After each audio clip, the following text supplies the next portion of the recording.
नमस्कार, स्वागत है आप सभी का यूट्यूब चैनल पर। तो फ्रेंड्स चलिए फटाफट हम लोग 100+ सामान्य अध्ययन के प्रश्नों का रिवाइज कर लेते हैं। एग्जाम बहुत नज़दीक आ गया है तो इसलिए जितना हो सके वन लाइनर क्वेश्चन MCQ लगाइए। देख लीजिए प्रश्नों का कितना अच्छा सेट इसमें डाला गया है। तो पूरी वीडियो को आप लोग जरूर देखिए। 20 से 25 मिनट में ये 100 प्रश्न हम लोग फटाफट कर लेंगे। शुरू करते हैं हम लोग पहले प्रश्न की तरफ। पहला प्रश्न है हमारा, लिंगराज मंदिर कहाँ स्थित है? तो लिंगराज मंदिर भुवनेश्वर में स्थित है, यानी उड़ीसा में। और 11वीं शताब्दी में इस मंदिर की स्थापना हुई थी। ये उड़ीसा की सबसे बड़ी मंदिर भी मानी जाती है। ठीक है, तो इसका आंसर क्या हो गया? बी हो गया। नेक्स्ट प्रश्न हमारा, तृतीय बौद्ध संगति किस स्थान पर आयोजित की गई थी? तो तृतीय बौद्ध संगति कहाँ की गई थी? पाटलिपुत्रा में की गई थी। ठीक है, इसके अध्यक्ष कौन थे? तो मोगलीपुत्र थे। ठीक, ये भी अध्यक्ष भी याद रखना है। और किसके शासनकाल में हुआ था? तो अशोक के शासनकाल में यह हुआ था, तृतीय बौद्ध संगति। फटाफट हम लोग 100 प्रश्न करेंगे। वीडियो अगर पसंद आ जाए तो नए हो चैनल को सब्सक्राइब जरूर कर लीजिएगा इस तरह के प्रैक्टिस सेट देखने के लिए। किस मुगल शासक की पत्नी ने अपने पति के लिए मकबरा बनवाया था? तो हुमायूं की पत्नी जो थी उनका क्या नाम था? कोई हाजी बेगम भी कहता है, कोई हमीदा बेगम भी कहता है। तो उन्होंने ही इनका क्या बनवाई थी? मकबरा बनवाया था हुमायूं का। ठीक है, तैमूर लंग ने किस शासक के समय भारत पर आक्रमण किया था? तैमूर लंग तो उसने किया था नसरुद्दीन तुगलक के समय भारत पर आक्रमण किया था।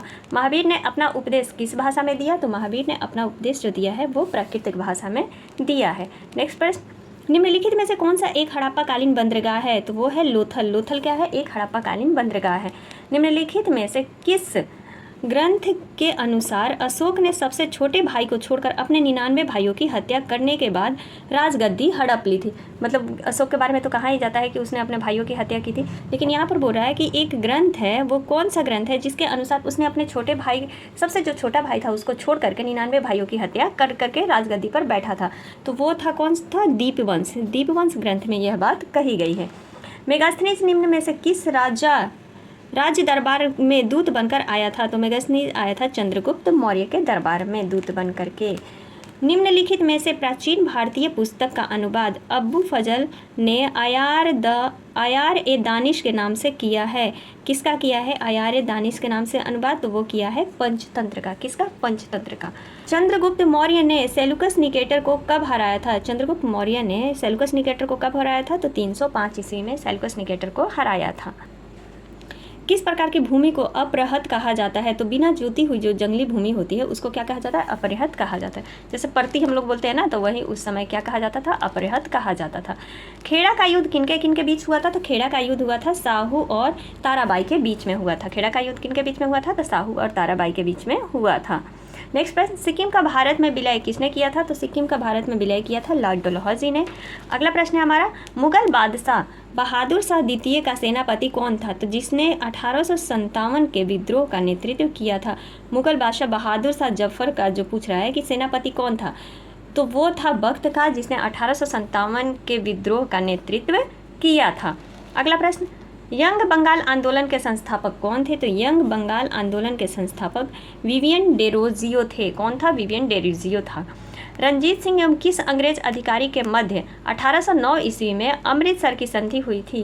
तो वो हुई थी चार्ल्स मेटकॉफ के समय में हुई थी। ठीक है, आंसर क्या हो गया? डी हो गया।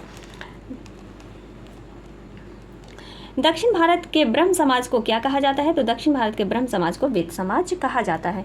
इंडिया होम रूल सोसाइटी का गठन कहाँ किया गया था? तो इंडिया होम रूल सोसाइटी का गठन किया गया था लंदन में। कहाँ किया गया था? ये दूसरा ब्रांच जो था उसको लंदन में किया गया था, इंडिया होम रूल सोसाइटी। और भारत में तो जानते ही हैं कि होम रूल सोसाइटी की स्थापना किसने की थी? 1916 ईस्वी में बाल गंगाधर तिलक और एनी बेसेंट इसके दो मुख्य क्या माने जाते हैं? अध्यक्ष माने जाते हैं होम रूल सोसाइटी के, होम रूल लीग का, सॉरी। अगला प्रश्न है, इंडिया होम रूल सोसाइटी का गठन किया गया था, तो कहाँ किया गया था? लंदन में किया गया था 1905 ईस्वी में। प्रथम कारखाना अधिनियम किसके समय में पारित हुआ था? तो प्रथम कारखाना अधिनियम जो पारित हुआ था वो हुआ था लॉर्ड रिपन के समय में। किसके समय में? लॉर्ड रिपन के समय में। और लॉर्ड रिपन के समय में ही जो जनगणना है वो नियमित रूप से चालू हुई थी। कब से? तो 1881 ईस्वी से। ठीक है, आगे बढ़ते हैं। दादा भाई नौरोजी किस वर्ष ब्रिटिश हाउस ऑफ कॉमन्स हेतु चुने गए थे? किस वर्ष चुने गए थे? तो वो चुने गए थे 1892 ईस्वी में। काकोरी षड्यंत्र कब घटित हुआ था? तो काकोरी षड्यंत्र घटित हुआ था 9 अगस्त 1925 को। व्हाइट सोशलिज्म किसकी रचना है? तो वो है जयप्रकाश नारायण की। व्हाइट सोशलिज्म किसकी रचना है? जयप्रकाश नारायण की। भारत में अंग्रेजों के समय में प्रथम जनगणना किसके शासनकाल में हुआ था? प्रथम जनगणना पूछ रहा है, मतलब शुरुआत किसके शासनकाल में हुआ था? तो लॉर्ड मेयो के समय में हुआ था 1872 ईस्वी में। 1872 ईस्वी में लॉर्ड मेयो के समय में हुआ था। 24वां है, किसके विरोध में भारत छोड़ो आंदोलन प्रारंभ किया गया था? तो क्रिप्स मिशन के विरोध में क्या किया गया था? भारत छोड़ो आंदोलन प्रारंभ किया गया था। और क्रिप्स मिशन को गांधी जी ने क्या कहा है? तो पोस्ट डेट चेक कहा है। क्या कहा है? पोस्ट डेट चेक कहा है। भगत सिंह द्वारा केंद्रीय विधानसभा में कब बम फेंका गया था? तो वो फेंका गया था 8 अप्रैल 1929 ईस्वी को। देखिए, तो निम्नलिखित में से कौन सी घटना पहले हुई थी? तो वो हुई थी साइमन कमीशन का आगमन, यानी 1928 में आया था। गांधी इरविन समझौता कब हुआ था? तो 1931 में। दांडी मार्च समझिए या फिर सविनय अवज्ञा आंदोलन, दोनों 1930 ईस्वी में प्रारंभ हुआ था। तो इसका आंसर क्या हो जाएगा? ए हो जाएगा। साइमन कमीशन के भारत आने का उद्देश्य क्या था? प्रशासनिक सुधार। क्या था? तो प्रशासनिक सुधार था। रॉलेट एक्ट का प्रमुख उद्देश्य क्या था? रॉलेट एक्ट का प्रमुख उद्देश्य था क्रांतिकारी गतिविधियों पर रोक लगाना। रॉलेट एक्ट का प्रमुख उद्देश्य था। बंगाल विभाजन को रद्द किस समिति की अनुशंसा पर किया गया था? तो अरुणडेल समिति की अध्यक्षता पर किया गया था, अनुशंसा पर किया गया था। ठीक है, कब किया गया था? तो 1911 ईस्वी में इसे रद्द कर दिया गया था। अरुणडेल समिति, याद रखिएगा। मुस्लिम लीग की स्थापना कब हुई थी? तो मुस्लिम लीग की स्थापना हुई थी 1906 ईस्वी में। नेक्स्ट प्रश्न है, अखिल भारतीय अस्पृश्यता विरोधी लीग स्थापना किसने की थी? अखिल भारतीय अस्पृश्यता विरोधी लीग की स्थापना किसने की थी? तो वो किए थे महात्मा गांधी ने। भारत में पहली बार आयकर कब लगाया गया था? तो भारत में पहली बार आयकर लगाया गया था 1860 ईस्वी को। कब लगाया गया था? 1860 ईस्वी को। किसके द्वारा लगाया गया था? तो जो विल्सन था उसके द्वारा यह लगाया गया था। ठीक है। जिया तरंग आंदोलन का संबंध किस राज्य से है? तो वो है मणिपुर से। जिया तरंग आंदोलन का संबंध किस राज्य से है? मणिपुर से है। भारत छोड़ो आंदोलन के दौरान जवाहरलाल नेहरू को किस जेल में कैद करके रखा गया था? तो जवाहरलाल नेहरू को रखा गया था अल्मोड़ा जेल में। किस जेल में? अल्मोड़ा जेल में रखा गया था। आगा खा पैलेस में किसको रखा गया था? तो महात्मा गांधी को रखा गया था। और बांकीपुर जेल में किसको रखा गया था? तो राजेंद्र प्रसाद को रखा गया था। आगे बढ़ते हैं। निम्नलिखित में से किस अभिलेख में अशोक को बुद्ध शाक्य कहा गया है? किस अभिलेख में? तो वो कहा गया है मॉस्की के अभिलेख में अशोक को बुद्ध शाक्य कहा गया है। हर्षवर्धन के शासनकाल में किस चीनी यात्री ने भारत की यात्रा की थी? तो वो किया था ह्वेनसोंग। किसने किया था? ह्वेनसोंग ने यात्रा की थी। प्रसिद्ध नाटक मृक्षकटिकम किसने लिखा था? तो प्रसिद्ध नाटक मृक्षकटिकम शूद्रक ने लिखा था। किसने लिखा था? शूद्रक ने। यहाँ से कुछ प्रश्न पेडागोजी के दे दिए गए हैं, एक दो प्रश्न तो देख लेते हैं। प्राथमिक स्तर पर भाषा शिक्षण का उद्देश्य यह है कि प्राथमिक स्तर पर भाषा शिक्षण का उद्देश्य क्या होना चाहिए? बच्चे मानक भाषा का प्रयोग करना जल्दी सीख लें। मानक स्टैंडर्डाइज बिल्कुल नहीं। बच्चे भाषा परीक्षण में सदैव अच्छे अंक लाएं, ये भी नहीं हो सकता है। बच्चे विभिन्न स्थितियों में भाषा का प्रभावी प्रयोग कर सकें। बच्चे भाषा के व्याकरण को जान सकें। तो व्याकरण भी नहीं होगा, यहाँ पर ये हो जाएगा कि बच्चे जो है विभिन्न परिस्थितियों में भाषा का प्रभावी प्रयोग कर सके। ठीक है, तो इसका आंसर क्या हो जाएगा? हमारा सी हो जाएगा। अगला प्रश्न है, बच्चों की भाषा का आकलन करने के लिए सबसे उचित तरीका क्या है? बच्चों का भाषा का आकलन करने के लिए मतलब सबसे उचित तरीका क्या है? तो बच्चों को भाषा प्रयोग का अवलोकन करना, उनकी भाषाओं को क्या करना? अवलोकन करना। सतत एवं व्यापक मूल्यांकन किस लिए आवश्यक है? तो शिक्षण के लिए। देखिए, ये 3 देख करके आप नहीं जाइए, आगे बहुत अच्छे अच्छे प्रश्न हैं पॉलिटिकल साइंस के। तो 40 प्रश्न है। सतत एवं व्यापक मूल्यांकन किस लिए आवश्यक है? तो यह समझने के लिए कि अधिगम का किस प्रकार अवलोकन किया जाता है, वो किस प्रकार से सुधार किया जा सकता है, इसके लिए सतत एवं व्यापक मूल्यांकन आवश्यक है। शैशवकाल की अवधि क्या होती है? तो ये तो सभी को पता है कि जन्म से 2 वर्ष तक। निम्नलिखित में कौन बीज नहीं है? गेहूँ, काली मिर्च, सौंफ, साबूदाना। तो साबूदाना जो है वो बीज नहीं है। निम्नलिखित में से कौन सा युग्म सही है? सही यहाँ पर पूछ रहा है, तो सही तो पहला ही मिल गया, असम और बिहू सही है। उड़ीसा का क्या होता है? तो उड़ीसा का होता है ओडिसी। उड़ीसा का क्या होता है? ओडिसी होता है, याद रखिए। तमिलनाडु का भरतनाट्यम लोक नृत्य होता है। और कर्नाटक का जो होता है वो होता है यक्षगान। तो इसका आंसर हमारा हो गया ए।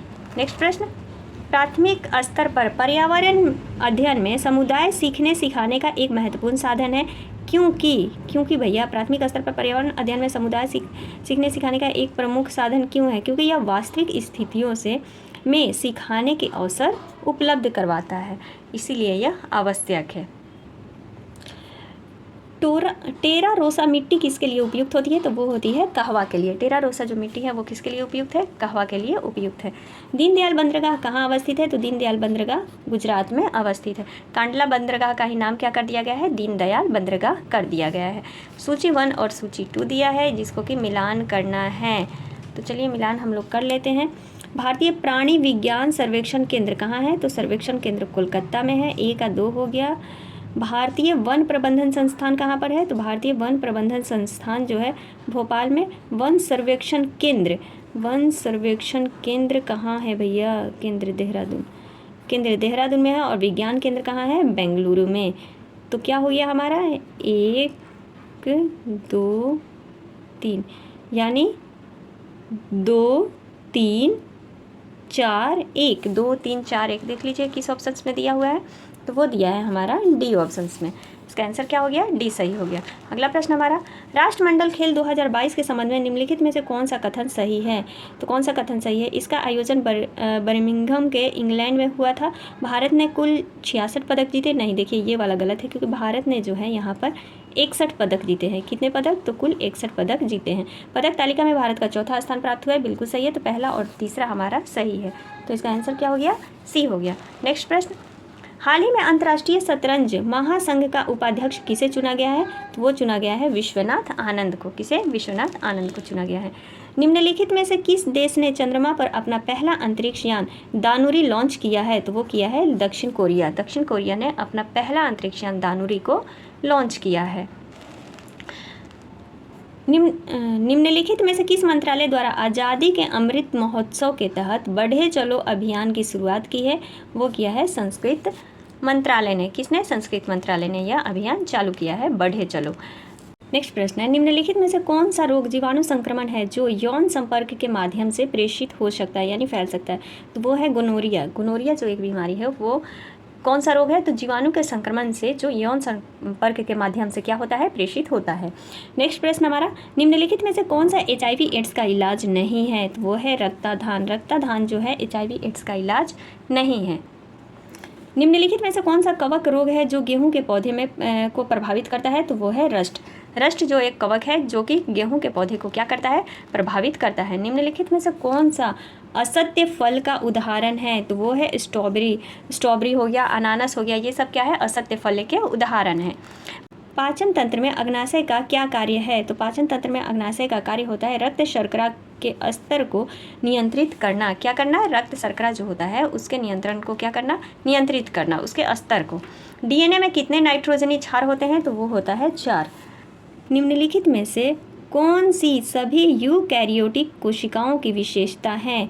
तो यूकैरियोटिक कोशिकाओं की विशेषता क्या है? एक झिल्ली युक्त नाभि की उपस्थिति, ये है इनमें से सभी कोशिका भित्ति की उपस्थिति, झिल्ली का अभाव, बाउंड ऑर्गेनेल की कमी। तो इसका आंसर हो जाएगा कि एक झिल्ली युक्त नाभिक की उपस्थिति। आंसर क्या हो गया? सी हो गया।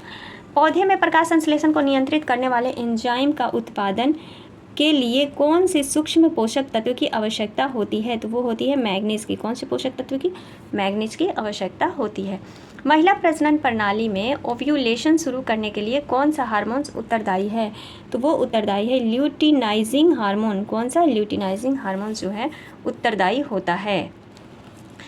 चिकित्सा स्थितियों का निदान करने के लिए MRI में किसका उपयोग नहीं होता? MRI में किसका उपयोग नहीं होता है? तो एक्सरे का, एक्स किरण का उपयोग नहीं होता है। बाकी सब इन तीनों का उपयोग होता है। निम्नलिखित में से कौन सा कारक गुरुत्वीय त्वरण को प्रभावित नहीं करता है? गुरुत्वीय त्वरण को प्रभावित नहीं करता है तो वस्तु का द्रव्यमान जो है वो गुरुत्वीय कारण को प्रभावित नहीं करता है। वायुमंडल दबाव किसी तरल के क्वथनांक को कैसे प्रभावित करता है? वायुमंडलीय जो दबाव है वो किसी तरल के क्वथनांक को कैसे प्रभावित करता है? तो वो करता है बढ़ते वायुमंडलीय दबाव के साथ क्वथनांक को बढ़ाता है। क्या करता है? वायुमंडलीय जो दाब के साथ क्वथनांक को भी बढ़ाता है। तो इसका आंसर क्या हो गया? ए हो गया। उस घटना का क्या नाम है जिसके कारण आकाश नीला दिखाई देता है? तो प्रकीर्णन। प्रकीर्णन के कारण आकाश क्या होता है? नीला दिखाई देता है। निम्नलिखित में से कौन सा कारक ध्वनि की गति को प्रभावित करता है? तो तापमान भी करेगा, ऊंचाई भी करेगा, आर्द्रता भी करेगा। तो यहाँ पर बोल रहा है कि कौन सा प्रभावित नहीं करता है? तो ये सभी करते हैं, इसीलिए इसका आंसर क्या हो जाएगा? इनमें से कोई नहीं। क्योंकि सभी तो करते ही हैं, ध्वनि को गति को प्रभावित करते हैं। ऊंचाई पर ज़्यादा हम ऊंचाई पर जाते हैं तो ध्वनि कम हो जाती है, लेकिन जैसे ही नज़दीक आते हैं तो क्या होता है, ध्वनि जो है हमें ज़्यादा सुनाई देती है। तो इसीलिए ये तीनों चीज़ें जो है ध्वनि की गति को प्रभावित करती है। ठीक है, तो इसका आंसर हो जाएगा कि इनमें से कोई नहीं। निम्नलिखित में से किस पदार्थ का उच्चतम विद्युत चालकता होता है? तो वो होता है चांदी का। किसका? चांदी का। प्रकृति में पाया जाने वाला सोडियम क्लोराइड निम्नलिखित में से कौन सा खनिज होता है? सोडियम क्लोराइड जो है कौन सा खनिज होता है? वो होता है हैलाइट। क्या होता है? हैलाइट होता है। निम्नलिखित में से कौन सा कथन सुमेलित नहीं है? सुमेलित नहीं है। सबसे भारी धातु क्या है? ओशियम। आवर्त सारणी के शून्य समूह में रखे गए तत्व निष्क्रिय तत्व के नाम से जाने जाते हैं। बिल्कुल सही है। सबसे हल्की धातु सोडियम है। नहीं, सबसे हल्की धातु जो होती है वो होती है लिथियम। कौन सा होता है? लिथियम होता है सबसे हल्का धातु। तो यही क्या है? यही गलत है और यही हमारा आंसर हो जाएगा, क्योंकि नहीं पूछा है। निम्नलिखित में से किसे मूर्खों का सोना कहा जाता है? तो आयरन पाइराइट्स को मूर्खों का सोना कहा जाता है। वायुयान निर्माण में किस मिश्र धातु का प्रयोग किया जाता है? तो मैग्नेशियम और ड्यूरेलियम दोनों का प्रयोग किया जाता है। किसमें? वायुयान के निर्माण में।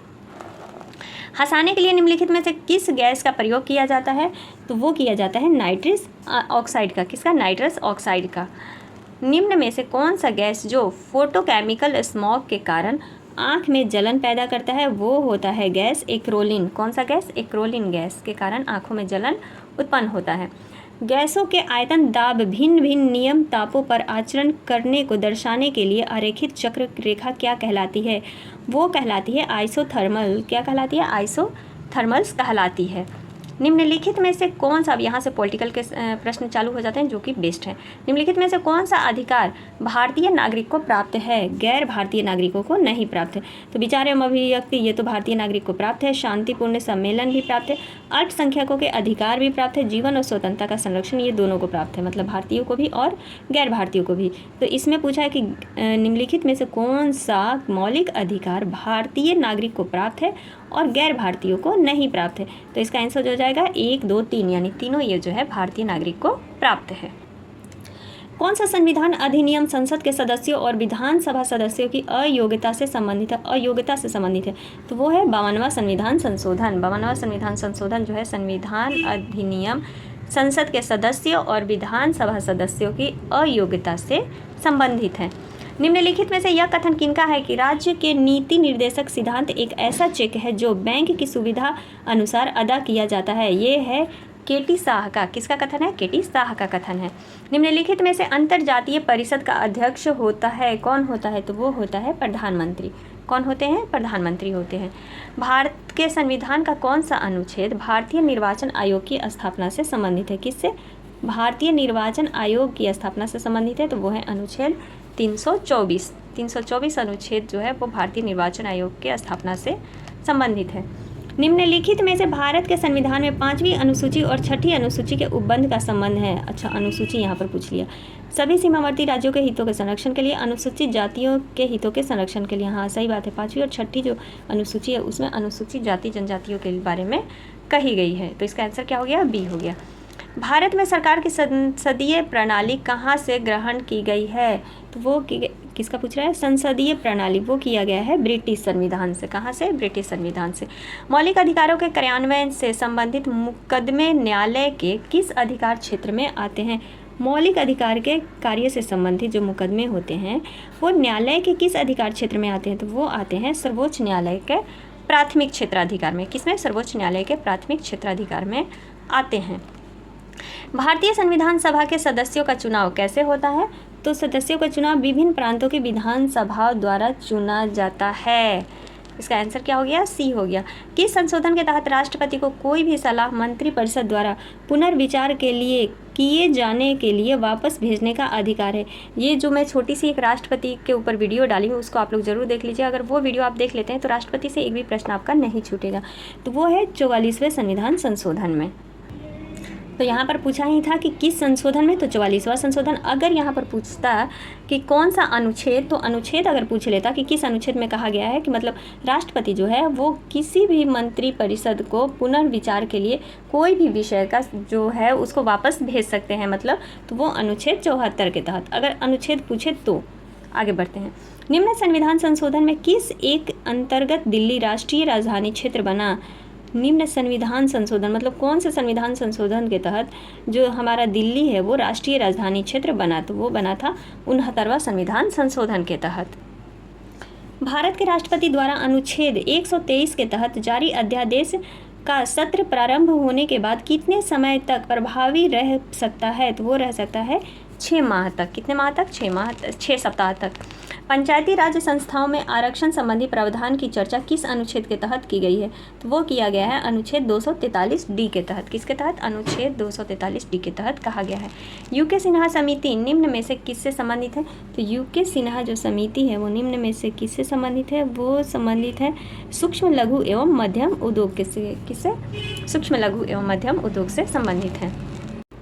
निम्नलिखित में से किस पंचवर्षीय योजना ने मानव विकास को सभी विकासात्मक प्रयासों के मूल के रूप में मान्यता दी है, तो वो दिया है 8वीं पंचवर्षीय योजना के तहत।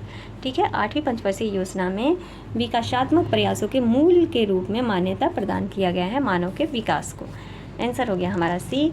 अगला प्रश्न है, निम्नलिखित में से किस वित्तीय वर्ष पहली बार बिहार आर्थिक सर्वेक्षण प्रकाशित किया गया है, तो पहली बार बिहार आर्थिक सर्वेक्षण प्रकाशित किया गया है 2006-07 में। नेक्स्ट प्रश्न हमारा, निम्नलिखित में से किसे राष्ट्रीय आय की जनगणना में शामिल नहीं किया जाता है, तो वो नहीं किया जाता है मध्यवर्ती वस्तुओं को। मध्यवर्ती वस्तुओं को जो है राष्ट्रीय आय की गणना में शामिल नहीं किया जाता है। प्रधानमंत्री आवास योजना के लिए घोषित कुल बजट कितना है, तो प्रधानमंत्री आवासीय योजना के लिए कुल जो बजट है वो कितना है, वो है 79,000 करोड़ रुपया। कितना? 79,000 करोड़ रुपया है। निम्नलिखित में से कौन सा मैदान रचनात्मक मैदान का उदाहरण है? रचनात्मक मैदान का पूछ रहा है, तो वो है हंगरी का मैदान। हंगरी का मैदान जो है रचनात्मक मैदान का उदाहरण है।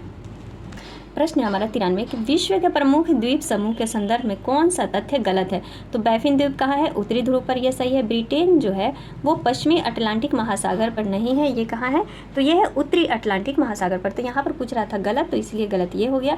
मेडागास्कर जो है वो है हिंद महासागर पर और ग्रीनलैंड अंटार्कटिक महासागर पर। और बैफिन द्वीप के बारे में भी पूछा जाता है, तो वो उत्तरी ध्रुव पर है। ठीक है, तो आगे बढ़ते हैं हम लोग। निम्नलिखित में से भाखड़ा नांगल किस राज्य की संयुक्त परियोजनाओं में से एक है, तो वो है हरियाणा, राजस्थान और पंजाब, तीनों की संयुक्त परियोजनाओं में से एक है। भारत में पाई जाने वाली गद्दी जनजाति किस राज्य से संबंधित है, तो भारत में पाई जाने वाली गद्दी जनजाति जो है वो संबंधित है हिमाचल प्रदेश से। किससे? हिमाचल प्रदेश से संबंधित है। नेक्स्ट प्रश्न हमारा, भारत के बंदरगाहों का सही क्रम उत्तर से दक्षिण की दिशा में लगाना है, तो कौन सा सही है, तो पहले आएगा कांडला, फिर हल्दिया और पारादीप, फिर आता है कोची। तो इसका आंसर क्या हो गया? सी हो गया। उत्तर से दक्षिण बोल रहा है लगाने के लिए, तो याद कर लीजिए कांडला, हल्दिया, पारादीप और कोचिंग बंदरगाह हैं। नेक्स्ट प्रश्न हमारा, निम्नलिखित में से भारत की सबसे लंबा राष्ट्रीय राजमार्ग कौन सा है? भारत का सबसे लंबा राष्ट्रीय राजमार्ग कौन सा है? वो है राष्ट्रीय राजमार्ग हमारा 44। राष्ट्रीय राजमार्ग 44 जो है भारत का सबसे लंबा राजमार्ग है। किस प्रकार की मिट्टी में कार्बनिक पदार्थ की बहुलता होती है, तो काली मिट्टी में सबसे अधिक कार्बनिक पदार्थ की बहुलता होती है। अलकनंदा और पिंडार नदी का संगम स्थल क्या कहलाता है, तो अलकनंदा और पिंडार नदी का संगम स्थल कहलाता है कर्णप्रयाग। क्या कहलाता है? कर्णप्रयाग कहलाता है। एंड हमारा लास्ट प्रश्न है 100 प्रश्न, निम्नलिखित में से भारत का कौन सा पठार भारत की खनिज हृदय भूमि के रूप में जाना जाता है? ये मोस्ट इंपॉर्टेंट है कि हृदय भूमि के रूप में जाना जाता है कौन सा? छोटनागपुर का पठार। तो ये हमारे 100 प्रश्न थे। आगे ये सब मैथ के प्रश्न हो जाते हैं। आई होप आप लोगों को ये वीडियो पसंद आई होगी। मिलते हैं अगले वीडियो में, तब तक के लिए आप सभी का दिल से धन्यवाद। Thank you.